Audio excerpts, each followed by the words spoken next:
finally, Mike Check has returned to NHL Network. It's time to talk about some analytics with our analytics expert, Mike Kelly. Mike, a pleasure to have you back. I missed you. I missed this segment. All jokes aside, I need this segment in my life. So let's start with the American, Patty Kane. My goodness, he is having himself a month and a season. And because of it, the Hawks are in the conversation, the playoff conversation. Where does Patrick Kane rank on your MVP list today?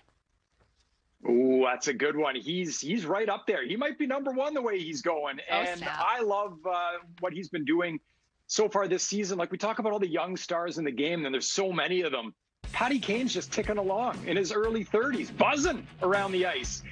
Take a look at what he did in February. He had more points than anybody. Still that elite skater, puck mover. His own exits and entries are phenomenal. He's shooting the puck a ton, getting pucks to his teammates in the slot. All those things that contribute to great offensive success. Still one of the best in the world. Patty Kane doing his thing. And, you know, when I watch this guy, he just scored his 400th goal. It's so much fun watching him. What I love watching about Patrick Kane, that shot right there from the high slot. One of the best in the world at burying those shots. We don't talk about his shot a ton because he's such a great playmaker.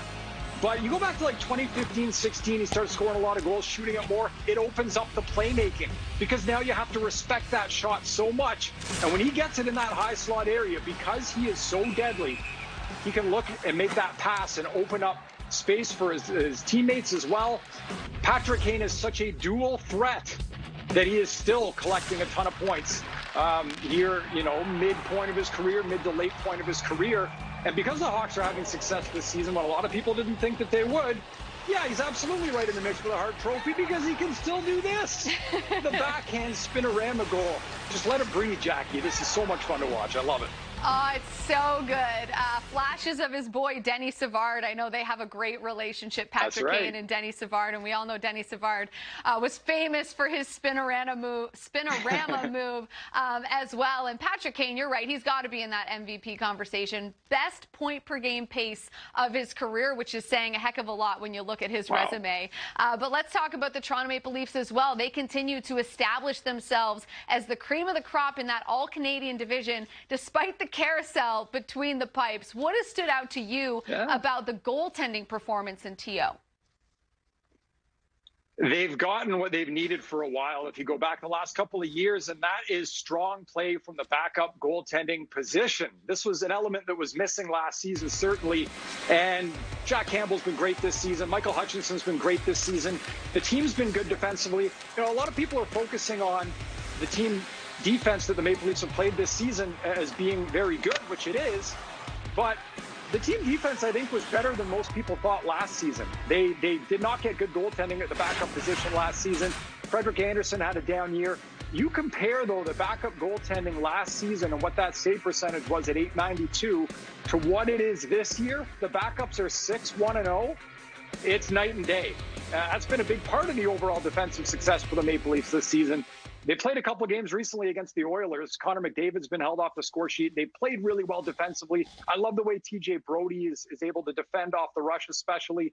But that backup goaltending position has really helped them cut that goals against down and just continue to win games, which they are doing at a pretty crazy rate in that North Division. They certainly are. I think it said it all when Tyson Barrie said, they look like a team that's playing the way we tried to play last year. So things going well for the Toronto Maple Leafs. Not so much for the New York Rangers. Mika Zibanejad has cooled off significantly after last season. It's really been a struggle for that team kind of all around. Why do you think he is struggling to score?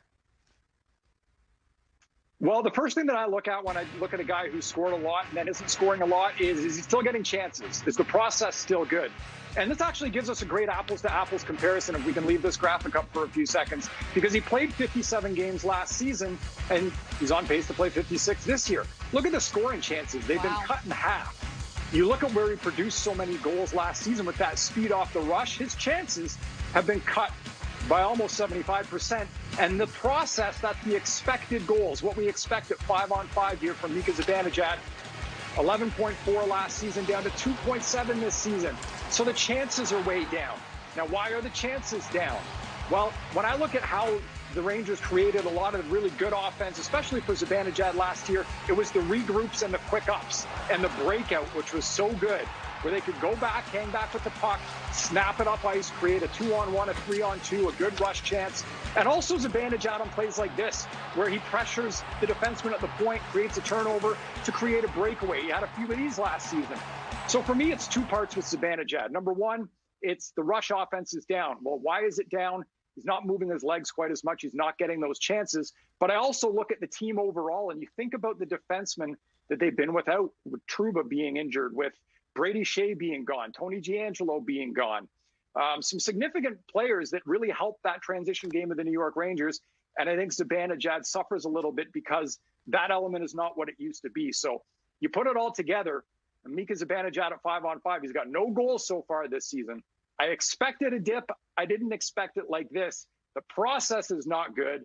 He's got to get back to trying to create those chances, and that's a team thing also. Yeah, tough go for Mika right now. Hopefully he can rediscover his game here over the next couple of weeks. Before I let you go, Mike, because it's the first time we've chatted on camera this season, team to beat in the NHL right now, based on what you've seen, is? That's got to be Toronto in the North Division. I mean, nobody can seem to do it the way that they're going. But if you want to go outside that division, because people talk about it, right? They say, oh, it's not the best division. Yeah. And, the Leafs, they're not having to play Boston or Tampa. But if you go outside of that, I love the way Vegas is playing, obviously. And Colorado, team that I don't think the record really matches how good they are. I think they're going to keep buzzing along and be a tough out, too. All right. I love it. But we know up in Canada, it's all about that North Division, regardless of if it's the easiest or, well, it's not the toughest division in the league. So I'll just leave it at that. But, Mike, always a pleasure to hang out and chat. Hopefully I'll see you next Wednesday. All right. Sounds good. Have fun.